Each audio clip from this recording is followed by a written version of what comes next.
I'm Alicia Mikolasik-Gonzalez, host of the Real Talk podcast and an emergency doctor with Vituity, a physician-led and owned partnership comprised of doctors, advanced providers, and industry professionals working together to provide compassionate, quality acute care to patients across the nation.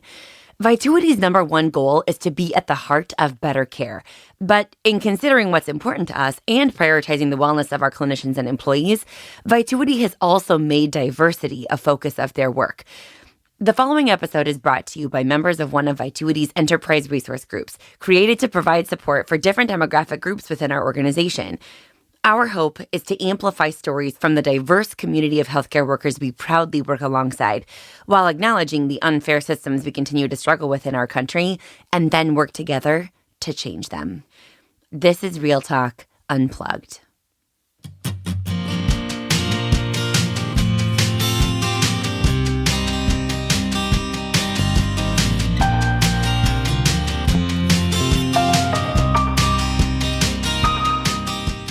Hi, I'm Sandy Phan, a proposal developer with the growth team at Vituity and secretary of CAPIE, Coalition of Asian American and Pacific Islander Empowerment.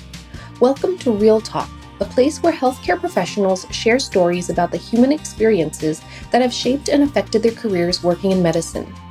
Today, we'll hear a story from Kristy Tran, an administrative coordinator with the growth team at Vituity and one of CAPIE's meetings and events co-chairs. Amidst the surge in anti-Asian violence this past year, Kristy, like many in the Asian American and Pacific Islander community, has struggled with what it means to be an AAPI in a country with a very complicated history of immigration and racial conflict. The model minority myth casts Asian Americans as a group that has made it in America despite challenges, through hard work and assimilation. The belief that most AAPIs are successful and don't face racism obscures a long history of scapegoating and the view of AAPIs as foreigners. While many Americans were shocked at stories in the media of hate crimes committed against Asian Americans, many of the victims have been women and the elderly, the AAPI community was not surprised. The nation's first restrictive immigration law, the 1875 Page Exclusion Act, banned the entry of Chinese women who were seen as prostitutes and the bearers of disease. After the Pearl Harbor bombing during World War II, 120,000 Americans of Japanese descent who were suspected of remaining loyal to Japan were placed in internment camps. Nearly 2/3 of the interns were born in the U.S. and many had never been to Japan. In 1982, Vincent Chin, a Chinese American, was beaten to death with a baseball bat by two auto workers in Detroit who blamed fuel-efficient Japanese cars for the auto recession. The perpetrators were only sentenced to a 3-year probation and $3,000 fine. Fast forward to 2020, with the initial COVID-19 outbreak in Wuhan and prominent U.S. leaders calling COVID-19 the Chinese or China virus, anyone who looked Asian became a target. Between March 2020 and February 2021, Stop AAPI Hate reported nearly 3,800 anti-Asian hate incidents in the U.S. So what do you do when you fear for your grandparents and parents, for your own safety? What do you do when you are devastated by and outraged at the atrocities being committed against your community, but you have always been a good, compliant model minority? This is Kristy's story. On March 16th, 2021, 6 Asian women who were working at 3 separate Atlanta spas were murdered. On that day, a man woke up and chose to not only take these women's lives, but completely decimate the lives of their families and loved ones too. When I learned about the Atlanta shootings that day, I was hit with a feeling I hadn't felt before. It was an overwhelmingly tragic feeling, but I was also incredibly livid at the same time. It felt like chaos. And as the day progressed, that chaotic feeling only grew stronger. This wasn't a targeted act against Asians. He was just having a bad day. Are you kidding? In the weeks leading up to this catastrophic event, I would read about elderly Asian Americans who were being assaulted and attacked every day. One man was attacked less than 5 minutes from where my grandma lived. Every day, that chaotic feeling welled even more. But even though I felt so intensely upset about what was going on, I somehow couldn't find the will to just acknowledge my own feelings. It felt contradictory, but I for some reason couldn't find the strength to just be unapologetically angry about a tragedy that had occurred within my own community. And then, on March 24th, 2021, Vituity held a panel on anti-Asian racism and violence, where I listened to other fellow Vitans that had been carrying their own experiences with racism and hate. Something about this panel struck a nerve in me, and I think it was a combination of a lot of things. I felt validation in what I was experiencing within myself. I felt compassion for the Vitans who spilled their heart out in front of hundreds of people. And I knew what it took to speak up at that panel. It was a strength in one's convictions and a belief in belonging that I hadn't found in myself yet. And when the panel ended that day, I took a long time to try and understand what I was feeling this entire time, the chaos that had been bouncing around in my mind that entire week. And I eventually came to realize what it was. It was decades of pent-up anger and frustration that had come reeling to the surface. I realized that almost every instance of racism I had encountered throughout my entire life had gone unacknowledged. In almost every memory I have of experiencing it, my instinct was always to internalize my feelings and move on. And why did I do that? Why, instead of speaking out, did I always just laugh it off with a half-hearted chuckle? I would always walk away from those experiences wanting to cry out of a suppressed frustration and anger. And the anger was always at the other person, but it was also at myself. Why did I let them just say that to me? How do I rationalize something that has always been second nature to me? Isn't that just what you're supposed to do? I began to look inside myself and question decades of my instilled ways of thinking. Growing up, I was always taught to reject confrontation and emotion. Living in a small apartment full of first-generation Vietnamese Americans, the number one goal put in front of me was to succeed.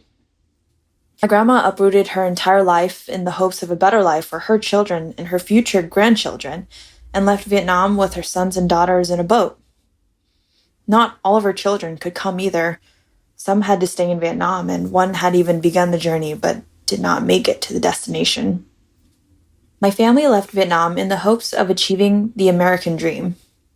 And while this dream was, and still is, a very real desire, the harsh reality was that even though my mom, uncles, and aunts all came to America at a very young age, they were never going to be seen as full-fledged Americans. My siblings and I grew up without consistently having food at the table and with the absence of our parents feeling like a normality. My mom worked 10 to 12 hours a day, 6 days a week, and my father left the picture before I was old enough to remember. Yet for my immigrant family, it seemed like the challenge was worth it to them. For my immigrant family, they didn't have a choice in whether they had to participate in real conflict or violence in Vietnam. They escaped a war and moved to a new country. They would still always be labeled as an outsider. And their ask of me, second generation who did have choice over the matter, was to ignore it. Ignore conflict, keep my head down, don't start things, just focus on my path. I had a pathway to Americanness that they could never attain, and if that path was already a steep upward hill, why would I make it any harder for myself to get there? I complied.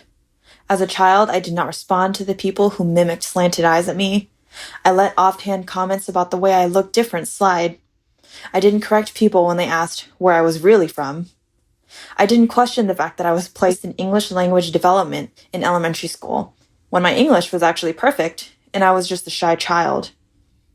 As a teenager, I eventually became desensitized to boys that said they, quote-unquote, had a thing for Asian girls. I accepted that narrative.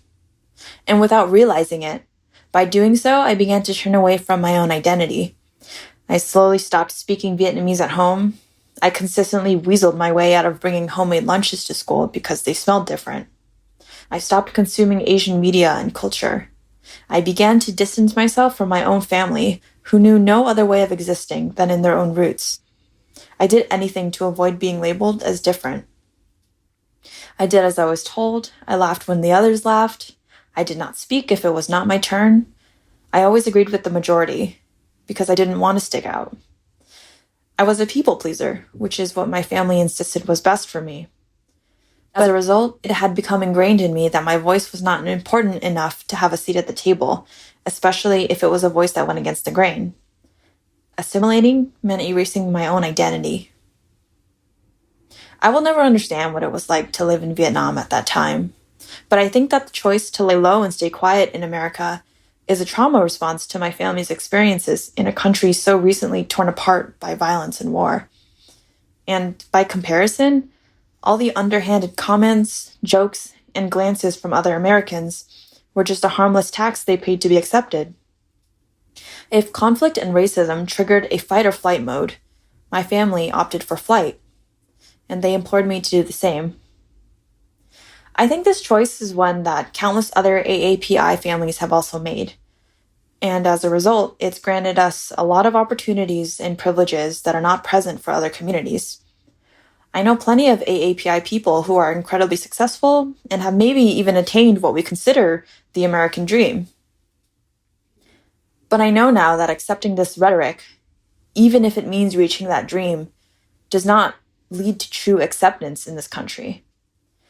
That rhetoric means surrendering our identity and allowing it to be morphed into whatever America wants us to be. We've allowed ourselves to be deemed as mathematical geniuses, as sexual fetishes, as terrorists, as communist spies, as karate masters, as IT support, as the ones who bust your dishes and file your nails. And granted, these stereotypes are not all necessarily hateful ones, but that doesn't take away from what it ultimately is, a stereotype.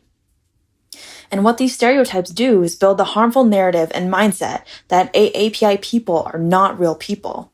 We are a concept. We are a punchline. We are objects. So when the public begins to accept the false narrative that we are the cause of this pandemic, it is that much easier for ignorant people to dehumanize us.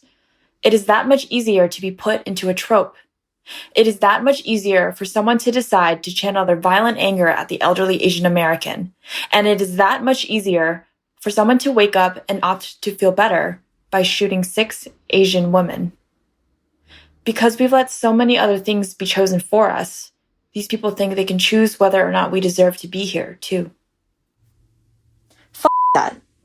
I don't want to let anyone else decide who we are as a race anymore. I want to find strength in my own identity. I want to someday become 100% fluent in Vietnamese. I want to learn so much more of my culture and where I come from. I want to reconnect the threads that I've severed with my family and find solace again in my roots. Trying to figure out and focus on who I am rather than how I want people to see me. The Asian American experience is so multifaceted and contradictory, which makes it hard to articulate how I'm supposed to feel or be at times. As I read this, I feel anger, guilt, sadness, hope, confusion, and regret all at once. At the same time, I know that I still have a lot of privilege to be where I am today, and I should use it to at least speak out for what I believe in. I want to one day find the strength and conviction that will urge me to speak out, regardless of what people may think of me, just like the amazing Vitans that I listened to at that panel. And I still have trouble speaking out where it counts. And to be honest, I'm terrified of putting myself out there by recording this podcast. And I know that it's going to take a lot of unlearning to feel empowered to do so one day. But this is a step.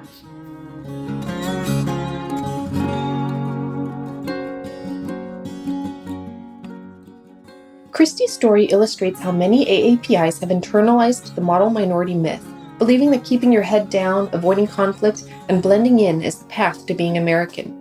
But the surge of anti-Asian violence this past year has brought into stark relief how harmful misperceptions about AAPIs can be, and how keeping silent perpetuates stereotypes about Asian Americans. The model minority myth makes AAPIs invisible to larger society and divides this group from other communities of color that see AAPIs as privileged and affluent. At the same time, some AAPIs who are influenced by the media's focus on a suspect's race, when the suspect is a person of color, are fearful and distrustful of other minority groups. Stereotypes about AAPIs and people of color classify us as other, justify systemic racism, and keep many of us silent and separate in dealing with our different experiences of racism. So how do we as individuals take action to dismantle harmful racial stereotypes and combat racial injustice? We use our voices to redefine the narratives about our diverse American identities. We speak up and share our stories, the way Kristy had the courage to share her story. We honestly examine our own beliefs about race, because we all have racial biases, no matter how unprejudiced we consciously try to be or think we are. We speak up and educate ourselves and our loved ones to discover the complex and multifaceted stories beyond the stereotypes. We speak up and intervene when we witness hate-based violence and harassment. Hollaback, in partnership with Asian Americans Advancing Justice, offers free bystander intervention and de-escalation training to help you safely intervene. We speak up and reach out across communities, working together to advance diversity, equity, and inclusion. I leave you with these words from Malala Yousafzai, the young Pakistani activist who risked her life to speak out for female education. When the whole world is silent, even one voice becomes powerful. Thank you to Kristy Tran for sharing her story with us, to the team at Vituity for their support of this podcast, to Marco Gonzalez, our sound engineer, and to all of you for listening. I'm Sandy, and this is Real Talk.